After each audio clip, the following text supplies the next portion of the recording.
I was asking, what's in Corexit? Well, that we don't know because it's proprietary information. Is that possible? Right? Because the corporation has this product and it doesn't want to reveal what's in it.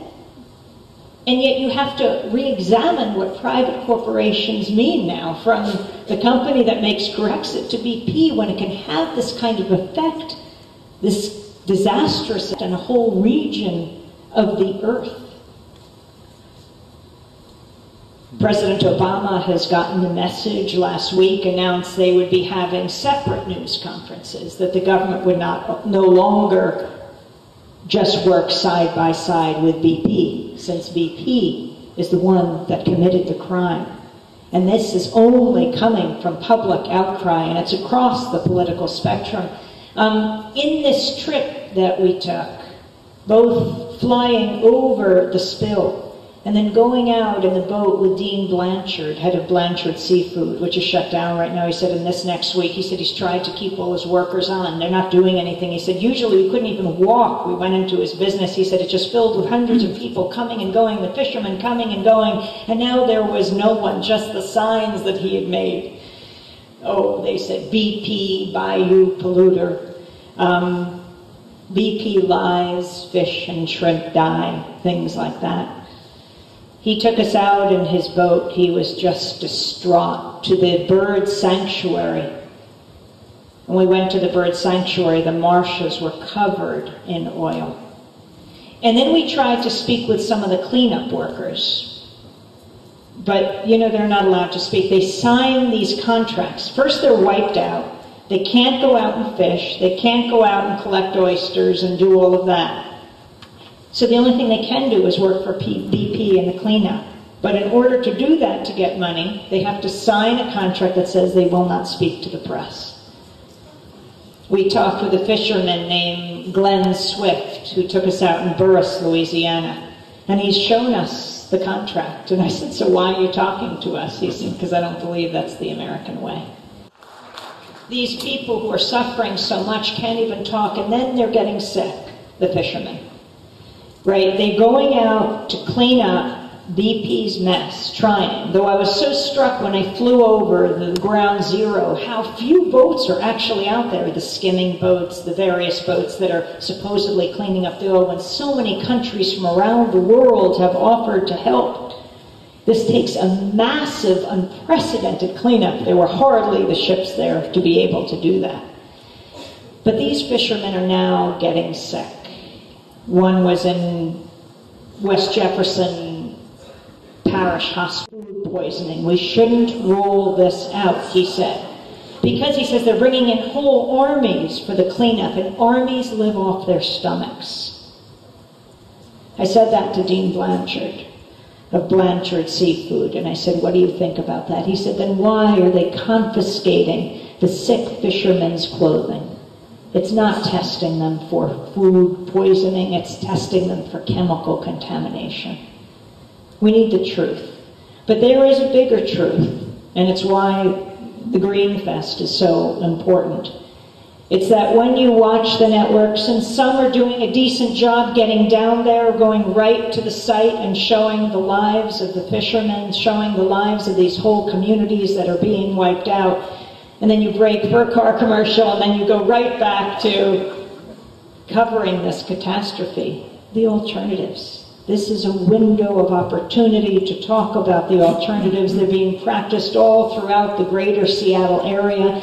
You should call your networks, demand that they cover green building. You know, I know that Amory Levins is here, and he's going to be speaking at 2 o'clock, and I hope that you all come to his talk. We are proud to have worked with Amory and Rocky Mountain Institute that's based in Colorado for building our own Democracy Now! Studios, the greenest internet, TV, radio studios in the country.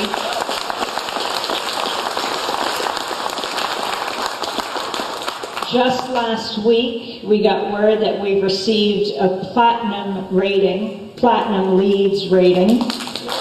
We're very excited about this from the U.S. Green Building Council. We believe the medium is the message, and that it is critical to practice what we believe is important in terms of sustaining the earth. In terms of energy efficiency, our countertops are made from crushed bottle glass, recycled glass, energy efficiency, and there are so many in this area that are really leading the way.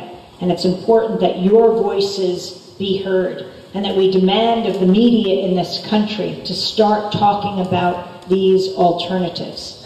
Unfortunately, you have people like, well, the Department of Energy Secretary Stephen Chu, who is known as a superb scientist, known for alternative energy, but you know, BP formed this alliance with the University of California, Berkeley, and the University of Illinois, where they gave, over the protest of many of the professors and the student community at UC Berkeley, they gave the university $500 million, $500 million.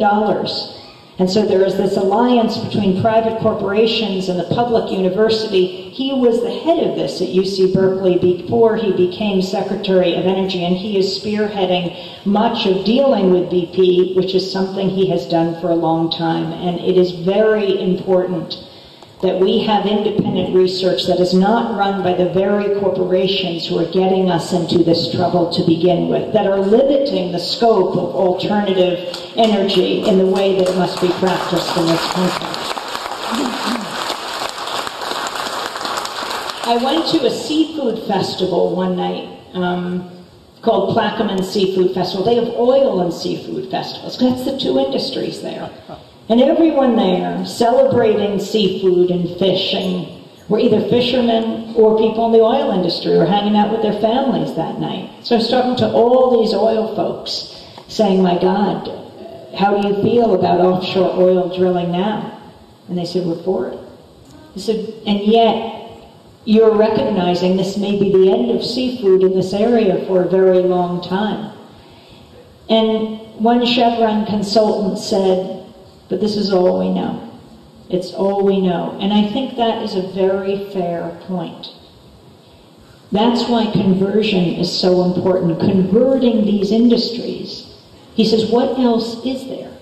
And that is the key question. And that's what places and organizations like Greenfest and Solar Building have to put out there front and center right now. What else is there?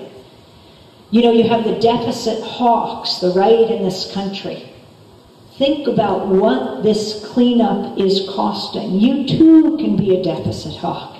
You can raise the question of what the wars in Iraq and Afghanistan are costing this country. You could raise the questions about what these oil spills and explosions are costing this country and talk about what we can afford, what is sustainable. You can be the new deficit hawks and really talk about what we can afford. Think about what BP did in that day before, those days before the explosion. They cut costs, right? They decided to go with just one lining around a pipe, not that I understand it exactly, between the gas and the oil, but because it was just one lining, one layer of lining, the gas went through to the oil, and that's what caused the explosion. They think about saving costs when we have to think about saving lives.